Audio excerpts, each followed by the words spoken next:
Olá, 28 de janeiro de 2019, as principais notícias desta segunda-feira, começo de semana, estão aqui na TV Difusora.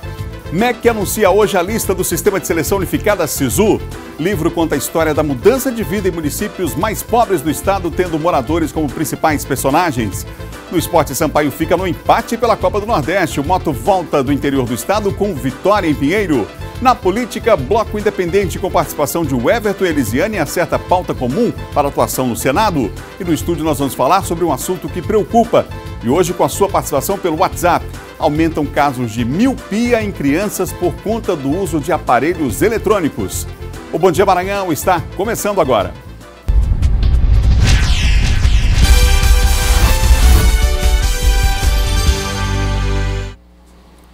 São 7 horas e 1 minuto. Um ótimo dia para você que nos acompanha em todo o estado aqui pela TV Difusora. Estamos começando o nosso Bom Dia Maranhão, começando mais uma semana. Estamos juntos mais uma vez aqui pela TV Difusora, unindo todo o estado através da informação.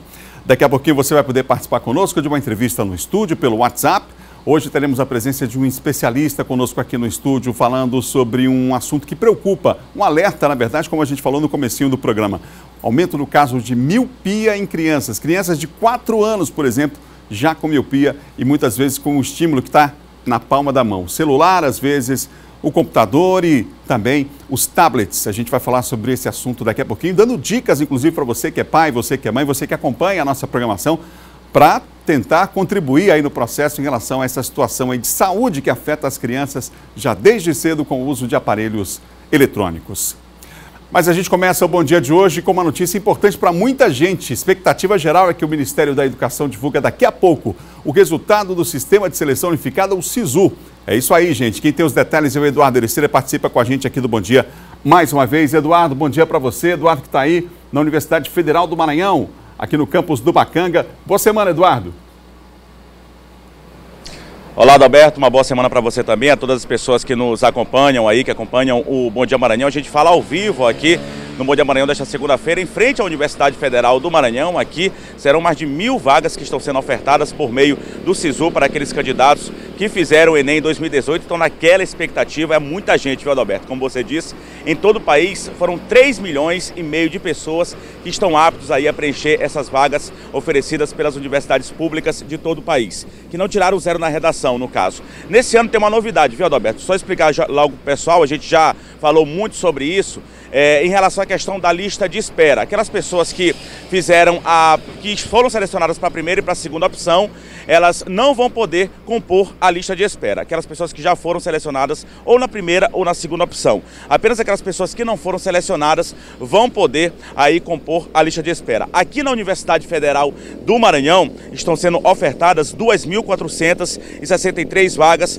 só para esse primeiro semestre de 2019. A gente lembra que além daqui da UFMA, o IFMA também, não só no campus aqui de São Luís, mas nos outros campi espalhados pelo estado do Maranhão estão também sendo ofertadas aí vagas por meio do SISU. A gente lembra também que a inscrição começa a ser feita a partir já da próxima quarta-feira, dia 30, seguindo até o dia 4 de fevereiro. Lembrando que nos dias 2 e 3 de fevereiro, por ser sábado e domingo, a inscrição não pode ser feita, o candidato tem que ficar atento a isso. Para a lista de espera, a inscrição é quase durante o mesmo período também, tendo início na próxima quarta-feira, depois de amanhã, dia 30 de janeiro, e seguindo até o dia 5 de fevereiro. Um dia a mais para as pessoas que quiserem aí, desejarem se candidatar na lista de espera e tentar uma vaga em 129 universidades públicas que estão ofertando vagas por meio do SISU em todo o país. A gente lembra também das inscrições em 2 programas também que muitas pessoas acabam se credenciando para ingressar numa universidade pública, Adalberto. O primeiro é o ProUni, as inscrições vão de 31 de janeiro até o dia 3 de fevereiro. Os candidatos selecionados terão a primeira chamada no dia 6 e para os convocados na segunda lista, no caso das pessoas que ficarem na lista de espera, no dia 20 de fevereiro. Isso para o ProUni. E para o FIES, outro programa também aí na área de educação, as pessoas podem fazer a inscrição entre os dias 7 de fevereiro e 14 de fevereiro e os resultados selecionados para o programa FIES no dia 25 de fevereiro. Voltamos com você no estúdio, Adalberto. Obrigado, Eduardo, pelas informações. Portanto, expectativa grande das pessoas em relação a esse resultado, ao resultado do SISU, que acontece daqui a pouco. O nosso Eduardo já informou você. Olha, a possível privatização dos bancos públicos foi um dos temas de um encontro realizado pelo Sindicato dos Bancários do Maranhão nesse final de semana aqui na capital. Hugo Viegas acompanhou. Foi o primeiro encontro estadual dos bancários de 2019. A discussão, que ocorre 2 vezes por ano desde 1994, desta vez teve como foco medidas já anunciadas pelo governo federal, como a reforma da Previdência e a política de privatizações. Muitos bancários hoje esperam a aposentadoria e correm o sério risco de perder esse direito caso a reforma seja aprovada no Congresso. Além disso, existe uma declaração clara do governo, uma intenção clara do governo de privatizar os bancos públicos, como foi anunciado largamente pela imprensa. Nós achamos que é um erro por parte do governo, que nós precisamos combater isso e evitar que a soberania do país seja perdida. Para o debate, foram convidados especialistas, como o economista da Auditoria Cidadã da Dívida Pública, entidade da sociedade civil sediada em Minas Gerais. O grande argumento que está por trás disso é que o governo não teria recursos, para bancar a Previdência ou para investir nas estatais. O grande argumento é esse, que o governo não tem dinheiro. Mas quando a gente olha o orçamento geral da União, a gente verifica que nada menos do que 40% de todo o orçamento federal é gasto com juros e amortizações de uma dívida pública que nunca foi auditada, conforme manda a Constituição de 88. Também participou da discussão o deputado federal eleito Bira do Pindaré. Nós vamos nos unir à categoria dos bancários e dos trabalhadores em geral para resistir a essas propostas que tira direito dos trabalhadores e prejudica a população brasileira. O encontro reúne bancários de todo o estado e tem como um dos resultados a elaboração do chamado plano de lutas da categoria para o ano. Nós estamos aí com um calendário para a mobilização de todas as classes trabalhadoras, as pessoas, os servidores públicos, as pessoas que vão ser afetadas diretamente com essa reforma. Então a gente acredita que o atual governo está querendo implantar essa reforma de qualquer forma. E nós temos que realmente mobilizar o maior número possível de forças para evitar que isso aconteça. Porque se não tiver uma força para contrapor a essas medidas, realmente ela vai acontecer. E essa reforma é uma reforma que ela está sendo feita para o mercado e não para a classe trabalhadora. Um levantamento feito pela Câmara Nacional de Dirigentes Lojistas, CNDL, SPC Brasil e Banco Central mostra que, apesar do desemprego e dos baixos salários, os brasileiros já conseguem planejar melhor os gastos. A disciplina na hora de controlar as finanças pode ser a chave para não entrar no vermelho. Com base na própria renda, a Dariane coloca nessa planilha todos os gastos previstos e possíveis eventualidades no decorrer do mês.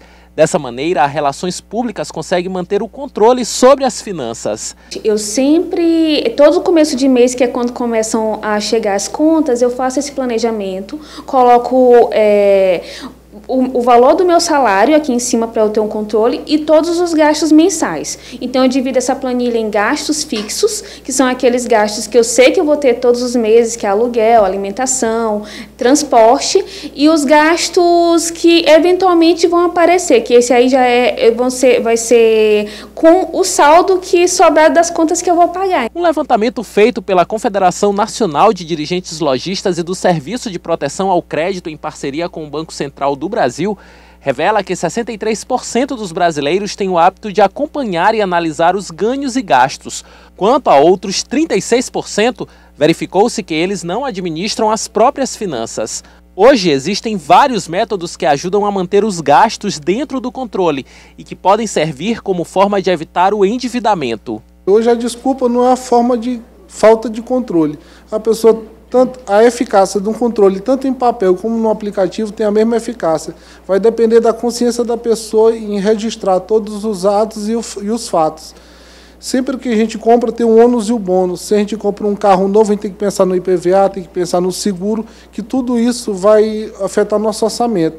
Então, se a gente controla no aplicativo, porque a gente vai dizer, esse item é muito pequeno, a gente não deve anotar, mas deve levar em consideração, porque a gente vai cair no descontrole até agir de uma forma que não tenha mais controle da situação. A Dariane, por exemplo, evita ao máximo o uso de cartão de crédito que possui juros altos. Sempre que recorre a essa forma de pagamento, ela diz ser cautelosa. Eu evito ao máximo utilizar o cartão de crédito. Eu já faço todo o meu planejamento justamente para não usar, entendeu? Mas caso eu precise, seja assim um caso de extrema necessidade, eu procuro fazer compras que tenham o valor pequeno e que sejam divididos em poucas parcelas justamente para não acumular débito a longo prazo. Até em se tratando de pessoas que não sabem administrar o dinheiro, esse analista de finanças afirma que é possível aprender.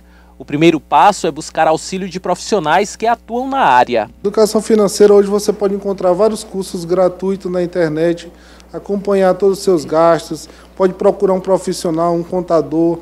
Tem alguns conselhos que oferecem cursos gratuitos, você pode levar suas finanças e poder fazer todo o acompanhamento, direcionamento, ver quais são as prioridades, onde a gente vai pagar menos juros, como compactar essas prestações, o que a gente pode parcelar, sempre organizando, pensando no futuro.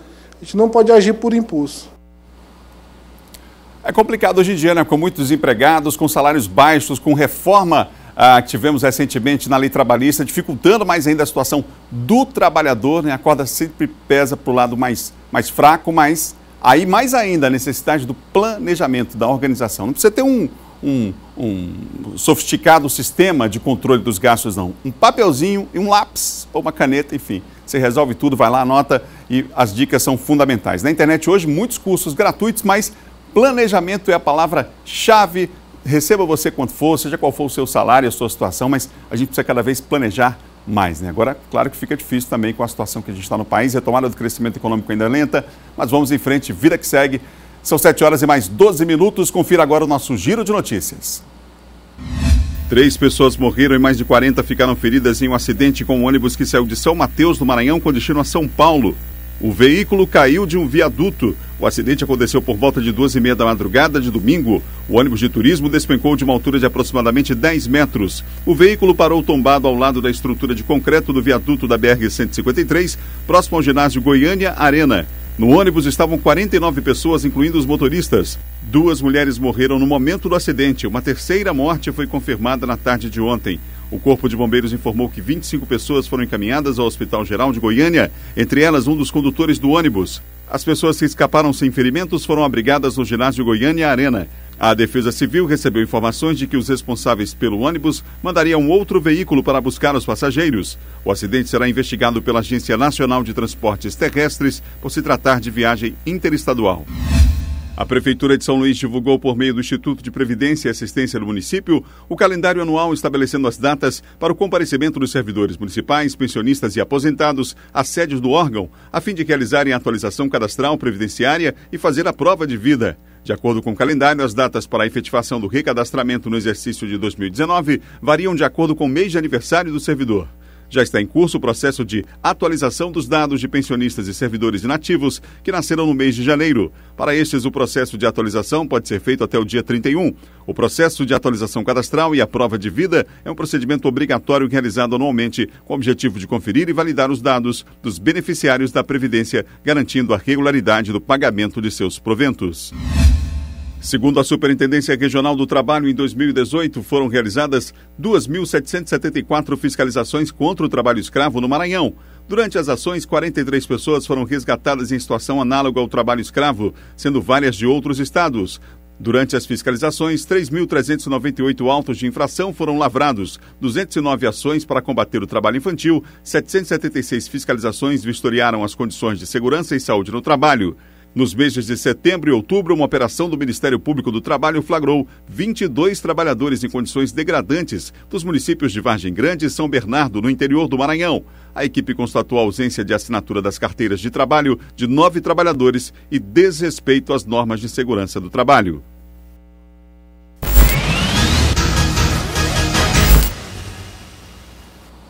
Vamos agora à participação de Silvan Alves aqui no Bom Dia. Lembrando você que a gente falou sobre trabalho escravo agora há pouco. Hoje, diálogos insurgentes, desafios do combate ao trabalho escravo em um contexto de incertezas nas políticas de direitos humanos. Acontece às 8h30 da manhã. Fica a dica no auditório do Tribunal Regional do Trabalho da 16ª região ali na Arinha. Portanto, daqui a pouquinho, 8h30, esse diálogo, esse debate extremamente importante sobre os desafios aí quanto ao trabalho escravo. Silvan, bom dia para você. Bom dia, Adalberto. Bom dia a todos. Vou começar falando sobre essa questão da extorsão lá em Bacabal, porque são 2 policiais militares, um foi pego nessa situação lamentável. Quantos detalhes para a gente, Silvan? Bom, na verdade isso ainda é resquício daquele assalto que houve na agência no centro de distribuição do Banco do Brasil lá de Bacabal no ano passado, não é? E esses 2 policiais são lotados lá no 23º BPM lá de São Mateus, ali da região. Eles tomaram conhecimento que essa senhora lá tinha se apossado de uma parte desse dinheiro, né? E eles descobriram isso através de imagens e tal. O policial tem acesso às informações e tal. E aí eles, numa missão clandestina, saíram lá de São Mateus, o Pádua, o soldado Pádua e o soldado Nascimento. Esse aí que está na tela, qual pessoa, esse aqui é o Pádua.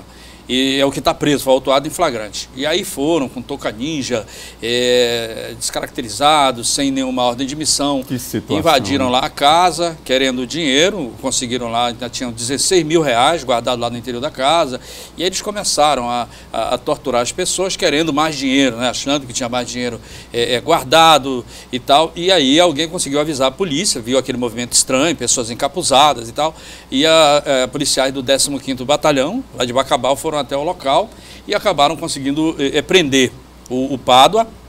Foram apreendidos 16 mil reais, ele estava com quase 2 mil reais no bolso dele, e os outros 16 mil estavam lá no interior da casa, lá dessa senhora, que segundo ela alega que era o dinheiro que realmente ela tinha, né, guardado lá do dinheiro do assalto lá de Bacabal. É impressionante como um crime vai puxando o outro, quer dizer, a situação, né? A senhora já numa situação ali complicada, né? Porque ela se apossou, né, de um dinheiro que era produto de roubo, né? E aí na sequência... E aí vem o policial, que é o agente da lei, que é para cumprir a lei, vai lá e comete um outro crime mais grave ainda, né? Que é o crime de extorsão mediante sequestro, etc.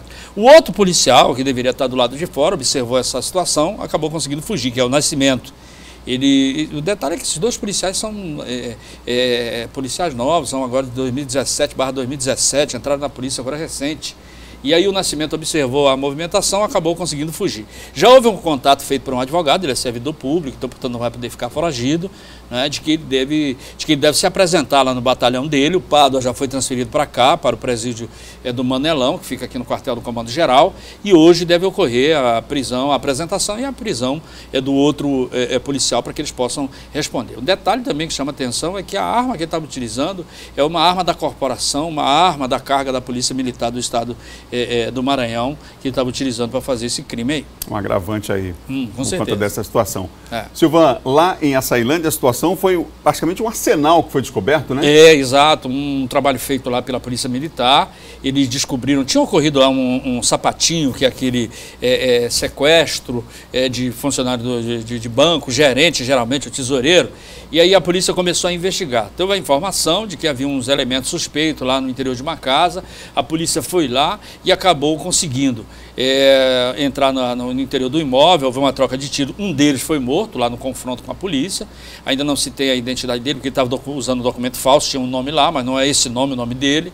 Ele estava com um documento falso, prendeu um, né? 2 mulheres foram presas também, e foram 6 fuzis apreendidos, 556, tá vendo a imagem aí? 762. Vamos ampliar a imagem para a gente ver? 6 pistolas. Olha só, né? Armas de grosso calibre, realmente nessa situação, olha aí a foto. Eu sabia que no comecinho aqui, Adalberto, é uma .50, uma arma super potente, que tem condições de perfurar a blindagem de um carro forte, faz um estrago muito grande, essa .50. E o restante são fuzis 762, 556, não é? E além das pistolas, não é? Que foram encontradas 6 pistolas, explosivos, não é? Muito explosivo lá na casa também. É uma prova de que talvez ele estivesse esperando o restante da quadrilha para fazer aqueles assaltos que geralmente eles fazem aí na cidade do interior do estado. O assaltante preso, ele deve ser transferido aqui para São Luís, para ser entregue ao pessoal da SEIC, Superintendência Estadual de Investigações Criminais, para descobrir o restante dessa quadrilha e possivelmente outros assaltos que provavelmente já fizeram aqui. O carro é um carro com placa de Fortaleza, uma SW4 que eles tinham. O detalhe que chama atenção é que ela era toda revestida com chapa de ferro por dentro, né? Um reforço, né? Já preparada para uma ação. Uma ação de tiro, caso de tiroteio, né? Fica mais difícil a perfuração numa troca de tiros. Então ela era toda chapeada, como eles chamam, né? com ferro por dentro para proteger provavelmente os assaltantes. Obrigado, Silvão. Boa semana. Ok, boa semana, Adalberto. Nosso Silvão Alves participando aqui do Bom Dia, são 7 horas e mais 20 minutos. Agora vamos à Imperatriz, as informações da região Tocantina, chegando com Luiz Carlos Lima. Olá, Luiz, boa semana, bom dia.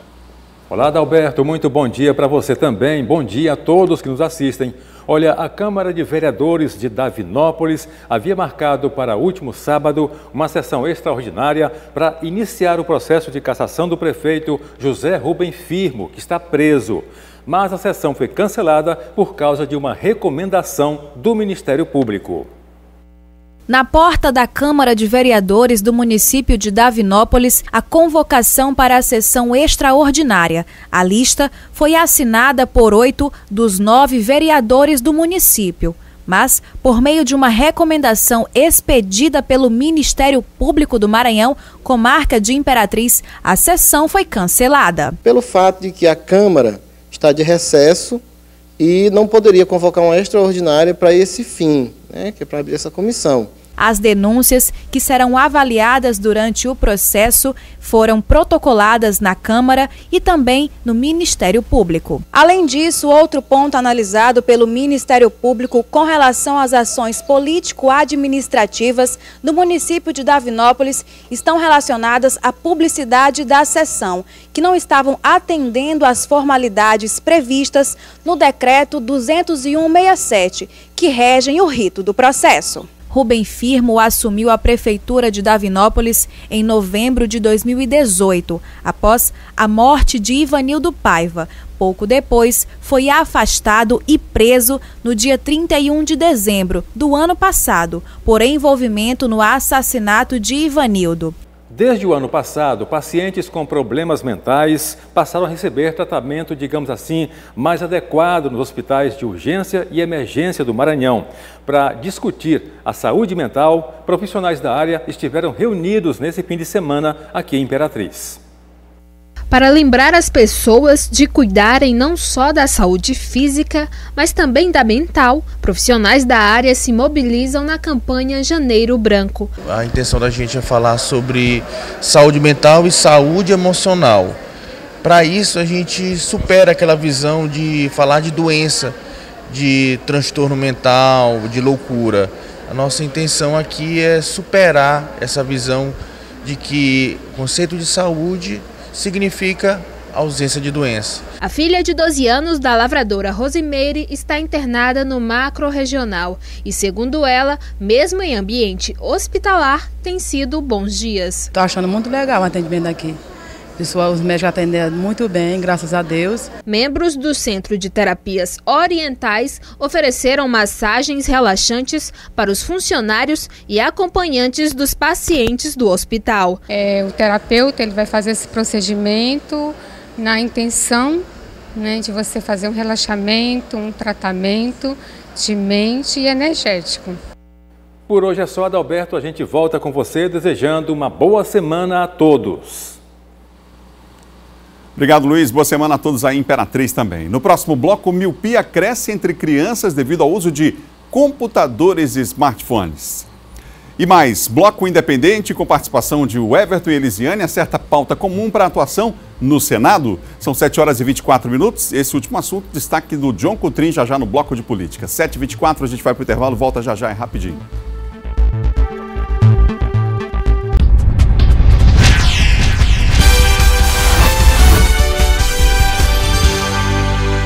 São 7 horas e mais de 27 minutos, 7h27, você ligado aqui na TV Difusora. Olha, o uso excessivo de celulares e tablets tem aumentado o número de crianças com miopia.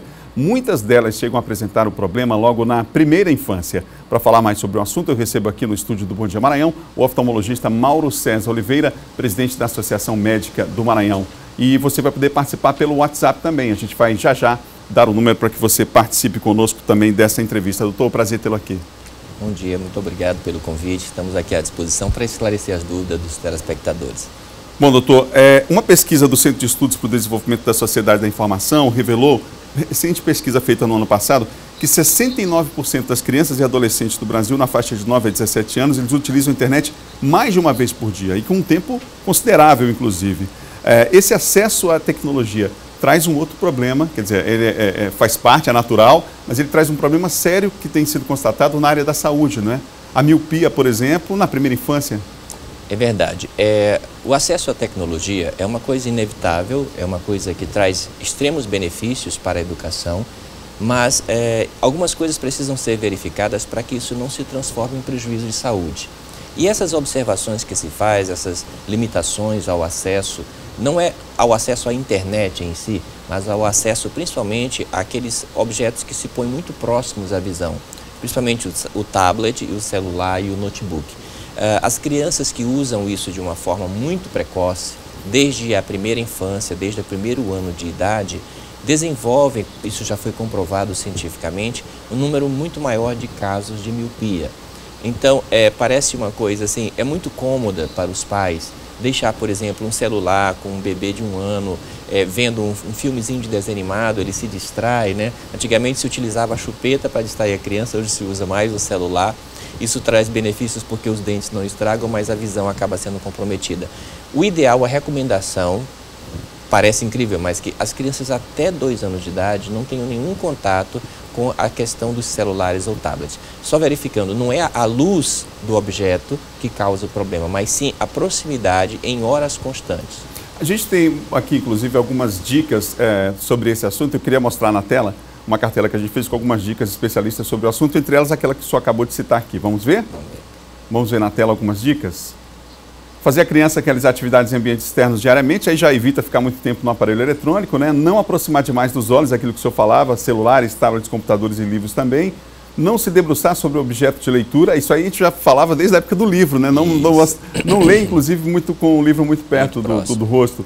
Fazer intervalos frequentes enquanto estiver utilizando esses objetos. E o uso de tablets celulares por crianças de 2 a 5 anos não deve ultrapassar 1 hora. Isso já dizia que mais ainda, né? Agora já se avança no sentido de até 2 anos nem permitir que faça uso, né? Exato, mas a informação está correta.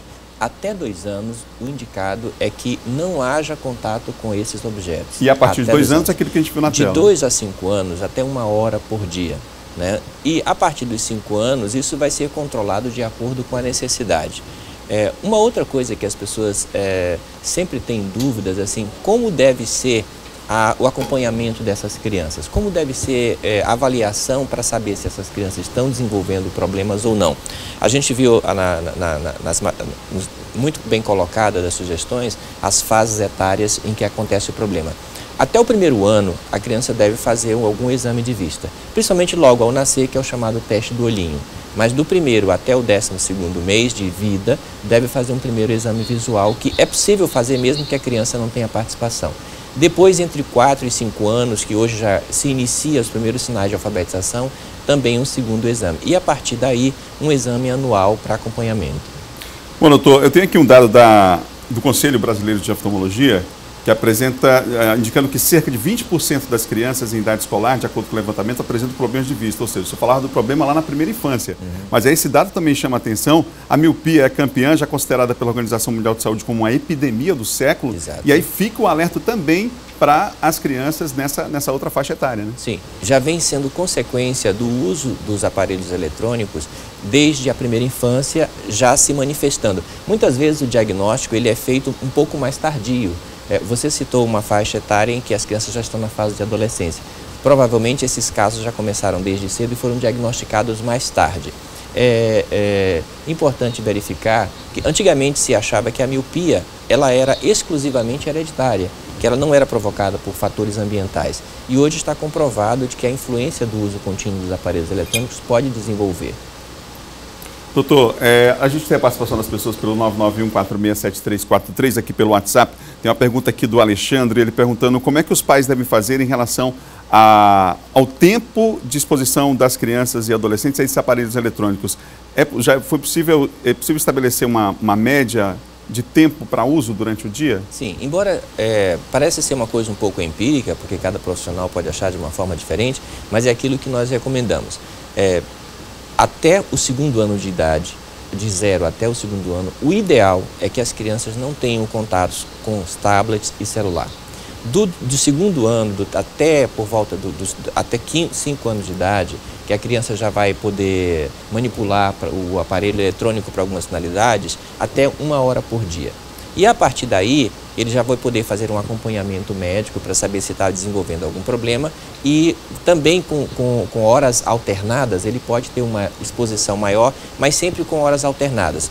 Estuda durante 1 hora ou faz uma atividade durante 1 hora, depois dá um intervalo. É importante que nós voltemos aos nossos costumes da antiga infância, né? Brincar ao ar livre, jogar bola, empinar papagaio, fazer suas atividades ao ar livre, que a criança possa usar a visão de longe. Porque o que induz a miopia é a criança ficar focalizando a imagem muito próximo durante muito tempo.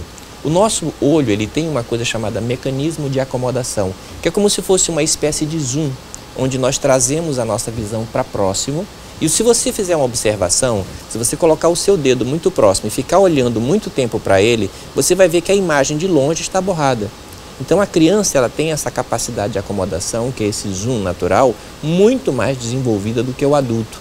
Quando ele fica fazendo isso por 1 hora seguida, ele cria um espasmo de acomodação, ou seja, a visão se mantém naquela posição e ao olhar para longe é como se ela tivesse dificuldade de voltar a focalizar a distância. Por isso que ela começa a ter dificuldade para ver para longe e precisa do auxílio de óculos para enxergar melhor. Doutor, tem uma pergunta aqui da Josirene, ela tem 34 anos, está dizendo que desde os 7 anos ela foi diagnosticada com miopia, né? Ou seja, lá naquela fase que a gente falou, já ali na infância, depois da primeira infância, né? Já que vai ter os 5 anos, mas ela pergunta o seguinte: conforme ela vai envelhecendo, a miopia vai crescer? É a dúvida da Josirene. Obrigado pela participação aqui no WhatsApp do Ela está com que idade? Ela está com 34 anos. 34 anos. A miopia, ela tem uma tendência a acompanhar o desenvolvimento físico, o crescimento natural, né? A estatura. 90% dos casos de miopia, ele estabiliza quando o crescimento estabiliza. Então, por exemplo, uma criança que diagnostica miopia com 10 anos de idade, essa miopia ela vai progredir até estabilizar o crescimento dela, independente se ela usar óculos ou não. Depois que estabiliza o crescimento, 90% das miopias já não alteram. Apenas 10% dos casos, que são chamados miopias graves, altas miopias, que são aqueles casos acima de 8 e 10, pode sofrer alguma evolução em fase adulta.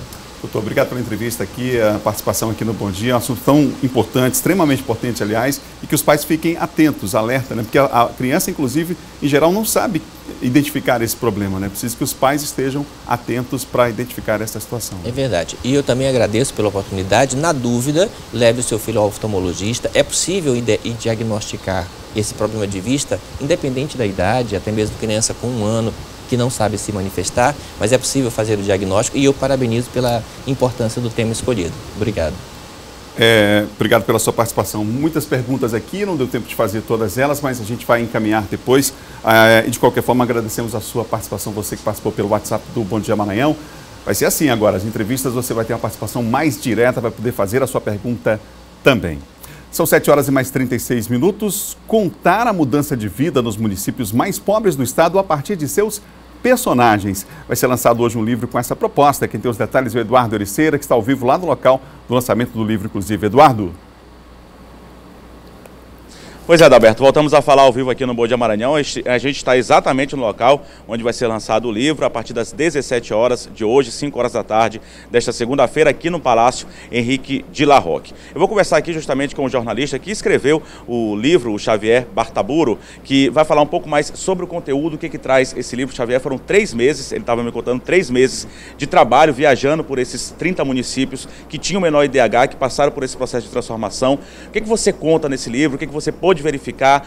Vem relatos de pessoas, fala um pouquinho pra gente sobre o conteúdo. Muito bom dia a você. Bom dia. Sim, a gente passou 3 meses rodando o interior do Maranhão, visitando as 30 cidades de menor IDH do estado, recolhendo histórias de pessoas que foram impactadas pelas ações do programa, né?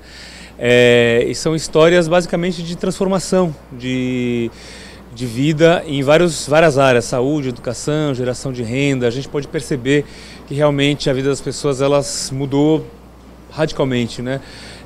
vários sonhos foram sendo realizados ao longo desse tempo. Foi bem interessante, são histórias muito emocionantes e a gente tem esse prazer de relatar, de conhecer e de contar isso no livro para as pessoas. Foi um projeto bem minucioso, né? 3 meses, foi de fevereiro até abril do ano passado, mais de 6 mil quilômetros que vocês circularam por essas cidades, não é isso? Exato. Foram 3 meses rodando o Maranhão inteiro. Foi bastante interessante. Realidades muito diferentes e regiões muito diferentes do estado. Em relação ao livro, vocês trazem só relatos dessas pessoas que vocês tiveram a oportunidade de acompanhar? Daqui a pouco a gente vai conversar com o Felipe, que fotografou essas imagens, que também é bem ilustrativo o livro. Ou vocês também trazem algumas histórias de percepção de vocês, o que você pôde acompanhar desses municípios? Sim, são histórias até relatadas de um modo quase literário, né? São reportagens, mas enfim, são relatos emocionantes mesmo, né? A gente foi conhecer a realidade dessas pessoas, né? E a gente escolheu para cada município uma história especificamente, né? Uma história emblemática de uma família. A gente acompanhou a história dessa família. E algumas famílias, inclusive, foram impactadas por mais de uma ação, né? A família, às vezes, o pai ou a mãe foram impactados por um programa de geração de renda, e o filho está no Escola Digna, por exemplo, né? Tem uma ação educacional. A pessoa mais velha da família também um programa de alfabetização, né, de adultos, que é o Sim Eu Posso. São várias ações conjuntas e o impacto é enorme. Realmente dá para perceber que as coisas estão realmente se transformando no interior do estado. Okay, obrigado pela entrevista, Xavier. Fica aqui com a gente do nosso lado, que a gente vai conversar também com o Felipe Neiva, que é fotógrafo e participou desse grande projeto. Felipe, fala pra gente como é que está a dinâmica do livro, você que pôde fotografar, acompanhar toda essa história, vocês que circularam aí por esses 30 municípios, mais de 6 mil quilômetros que vocês circularam. Fala pra gente o que você quis perceber, o que o livro traz em relação à imagem, essa fotografia, essa ilustração em relação a essas 30 cidades. Cada história foi uma emoção diferente e nada melhor para inspirar as fotos, né? Então é isso, cada história passa a sua emoção e a foto traz isso. Foram histórias lindas, emocionantes, e a fotografia, modéstia à parte, ficou bem bacana. Foi um trabalho muito, muito bem feito e que eu fiquei muito honrado de participar. Você tirou foto das famílias, das cidades? Fala um pouquinho pra gente sobre a ilustração. Cada história, a foto conta, de acordo com a história, a foto... Então foram fotos de tudo, de foto detalhe, foto paisagem, enfim, de tudo. A dinâmica do livro está bem bacana, então? Está bem bacana. Tá ok. Felipe Neiva, fotógrafo que participou desse grande projeto. Xavier Bartaburo, também jornalista, que escreveu o livro. Lembrando que o lançamento da Adalberto acontece às 5 horas da tarde aqui no Palácio Henrique de la Rocque. Vai contar com a presença dessas famílias que participaram do livro, que são personagens desse livro. Vai contar com a presença a partir das 5 horas da tarde aqui no Palácio Henrique de la Rocque. Também está prevista a presença do governador Flávio Dino na solenidade. Voltamos com você no estúdio, Adalberto. Obrigado, Eduardo. Aos nossos entrevistados também, parabéns pelo lançamento dessa obra importante aqui no estado do Maranhão. São 7 horas e 41 minutos. Agora a gente vai falar de política com um especialista no assunto, nosso John Coutrin. John, boa semana, bom dia para você. Boa semana, Adalberto, boa semana a todos. John, semana que começa aí, infelizmente, com o impacto ainda da semana passada, dessa questão lá em Minas Gerais, da barragem lá em Brumadinho. Parece que não aprenderam com aquele fato lamentável lá de Mariana, a tragédia.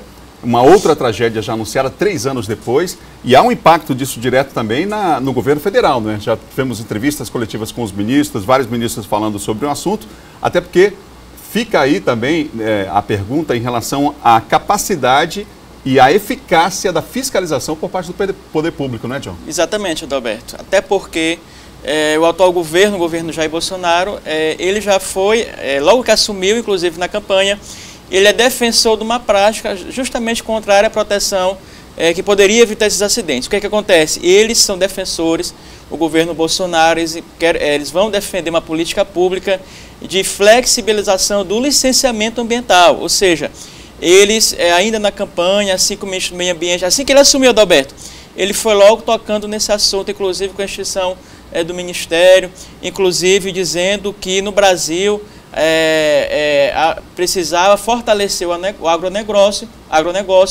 e também que não houvesse mais tanta burocratização em relação aos licenciamentos ambientais. E foi justamente isso que aconteceu lá no caso de Brumadinho, ou seja, eles concederam uma licença ambiental, otimizaram essa licença ambiental quando todos os ambientalistas, quando a própria população disse que haveria o risco ali desse acidente acontecer, ou seja, no sentido aí de, digamos assim, valorizar, priorizar aí uma empresa, determinada empresa, aconteceu, Adalberto, que eles adiantaram um passo e acabou acontecendo esse acidente. Isso serve de lição por quê?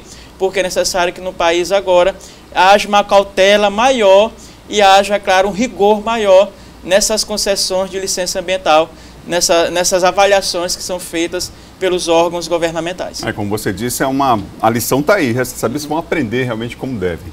John, hoje o presidente Jair Bolsonaro vai submeter a uma cirurgia, vai ficar aí cerca de 10 dias afastado? Vai ficar, exatamente, Adalberto. A cirurgia acontece nesse momento, foi divulgada agora há pouco pela assessoria da presidência da República que o Jair Bolsonaro já está no centro cirúrgico no Hospital Albert Einstein, em São Paulo. Ele passa pelo procedimento cirúrgico de quê? O que ele vai fazer, Adalberto? Ele vai tirar a bolsa de colostomia e fazer a reconstrução do intestino, ou seja, onde perfurou com aquela faca, os médicos reconstruirão através desse procedimento cirúrgico lá no hospital. A cirurgia deve durar algo em torno de 3 horas e o Jair Bolsonaro, Adalberto, vai inclusive montar um gabinete institucional lá no hospital no sentido de despachar.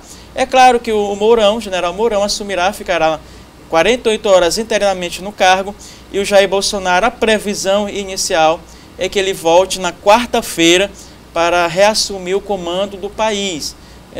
Portanto, é uma cirurgia que daqui a pouquinho estar terminando e os médicos fizeram os primeiros exames e tudo bem, tudo ocorrendo bem.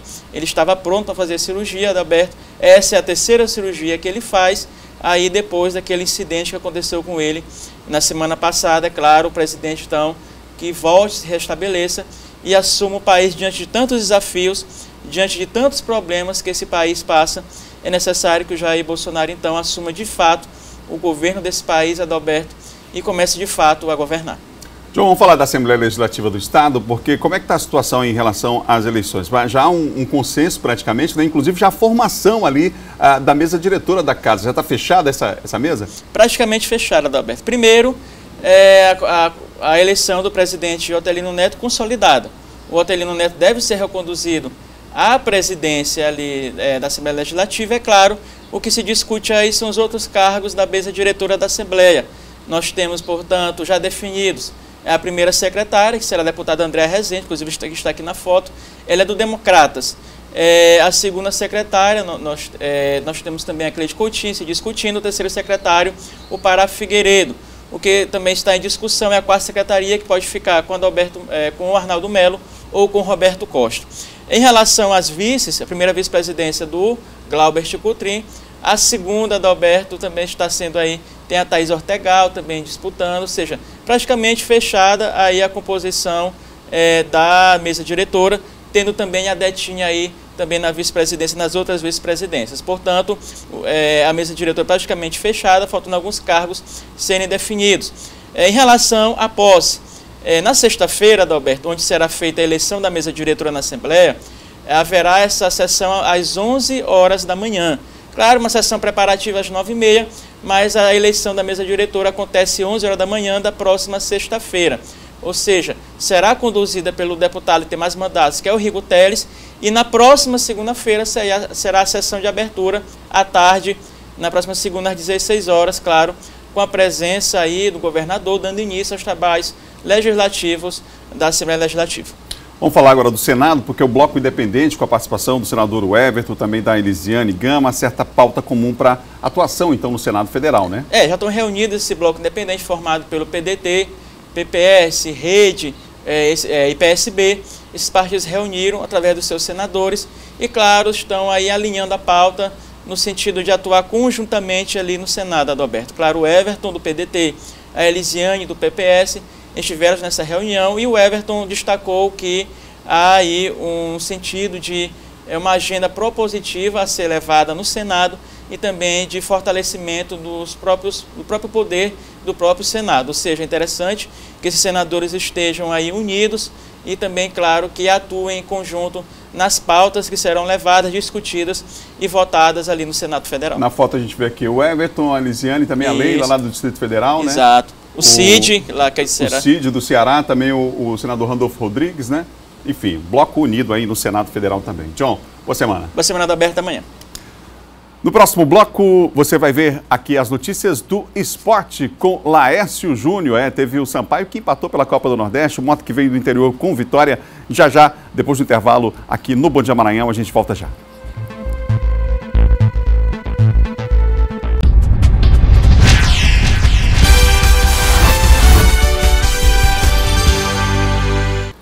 (7h51) é hora de falar de esporte.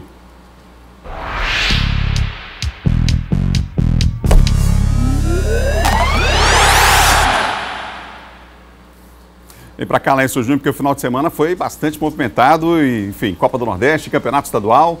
Campeonato Estadual e na Copa do Nordeste nós tivemos o guerreiro tricolor, que foi o grande destaque. Ele conseguiu virar a partida, mas infelizmente no final um golpe do adversário acabou tirando a vitória do Sampaio Corrêa. O Fábio Cabral acompanhou esse jogo bem especial, transmitido ao vivo aqui pela TV Difusora.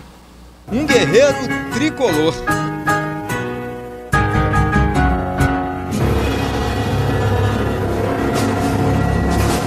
Maxwell Samurai foi o principal soldado em campo na luta do Sampaio para manter o orgulho de quase 2 anos sem perder em casa na Copa do Nordeste.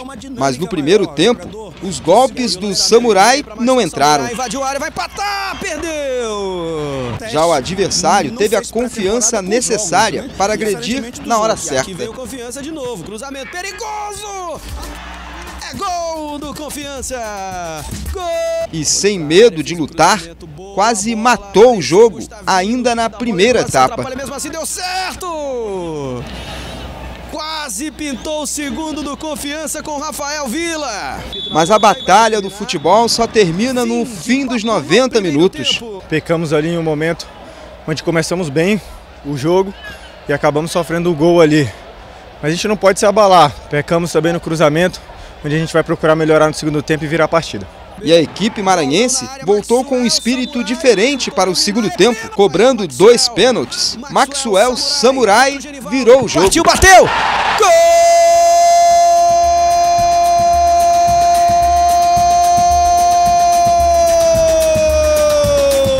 É da Bolívia, querida!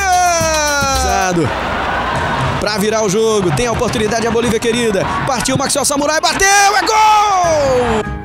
Quando a batalha parecia ganha, um novo pênalti, mas dessa vez para os sergipanos, que empataram no finalzinho. É gol do Confiança! Gol! Futebol é dessa forma aí, tentamos ir buscar o resultado, infelizmente não conseguimos a vitória, mas saímos daqui com um ponto valioso. O tricolor mantém uma invencibilidade de quase 2 anos na Copa do Nordeste sem perder aqui no Estádio do Castelão. Mas o empate com o Confiança no jogo acabou tendo um sabor amargo de quase uma derrota. Como diz lá no Ceará, a sequência que nós vamos ter é de se lascar, porque você fazer 6 jogos em 15 dias, faltam 2 ainda, né? Então os 15 minutos finais a gente já não conseguia mais acertar passe, a gente não conseguia ganhar a segunda bola e o adversário veio todo para cima. Num jogo em que um Samurai brilhou, também não faltou confiança para o adversário e o empate fez justiça. O Sampaio jogou bem no segundo tempo, o goleiro acabou sendo o melhor jogador em campo. No fim de semana, o jogo entre Fortaleza e CSA foi adiado, o CSA perdeu o voo com destino à cidade de Fortaleza, chegou atrasado, o jogo foi remarcado para hoje à noite. Vamos conferir os outros gols que movimentaram a rodada da Copa do Nordeste. Pela segunda rodada do Nordestão, o Santa Cruz recebeu o Bahia e Elias fez 1-0 Santa. O Bahia conseguiu empatar com Marcos Martins. Gilberto apareceu e fez o segundo do tricolor baiano. E outra vez, Gilberto dá números finais da partida. Final, Bahia, atual vice-campeão, 3. Santa Cruz, a Cobra Coral, 1. Também tivemos no sábado o duelo entre Altos do Piauí e ABC de Natal. Henrique colocou o ABC na frente, 1-0. O gol de empate do Altos vem com Baiano. Final, Altos 1, ABC também 1. O Salgueiro é o grande Carcará e enfrentou o Botafogo da Paraíba. Marco Aurélio, ex-jogador do Sampaio, fez o primeiro do Botafogo. O empate do Carcará, o Salgueiro, vem com Guilherme Lucena. Final, 1 Salgueiro, 1 também Botafogo da Paraíba. Ainda pela rodada do fim de semana tivemos um empate entre Ceará e CRB por 0-0. O domingo também foi de Campeonato Maranhense, casa cheia, mais de 7 mil pessoas no Estádio Municipal Costa Rodrigues acompanharam a vitória do Moto diante do PAC com um gol no último minuto.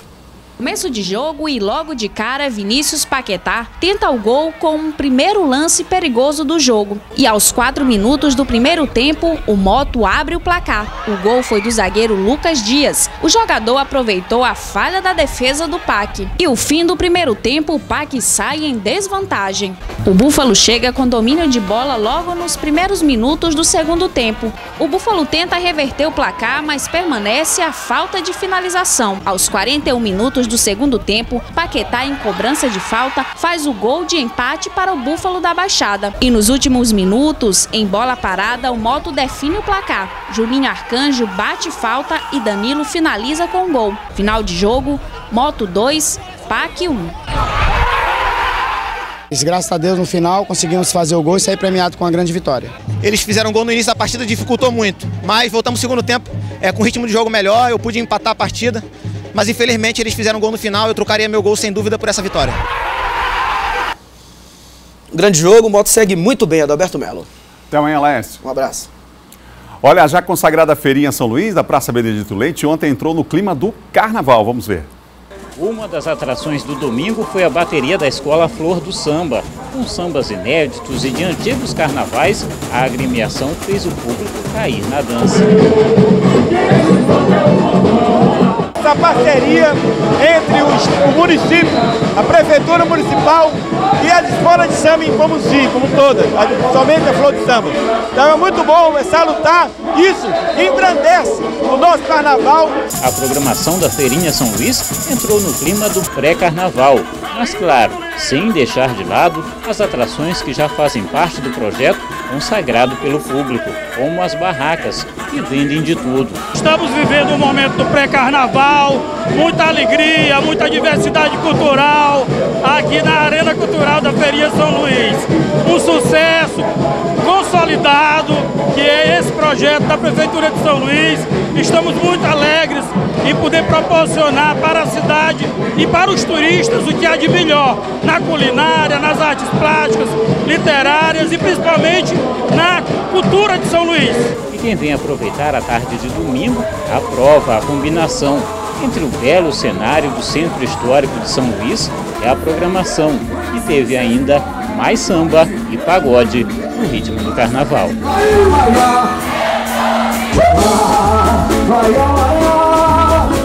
Aqui acontece o encontro de gerações e prestigiando a cultura do nosso estado. Foi uma grande iniciativa. São Luís precisava disso. Lindo, tudo maravilhoso, tudo perfeito. Perfeito mesmo. Muita tradição dos nossos carnavais passados. É muito bom estar aqui.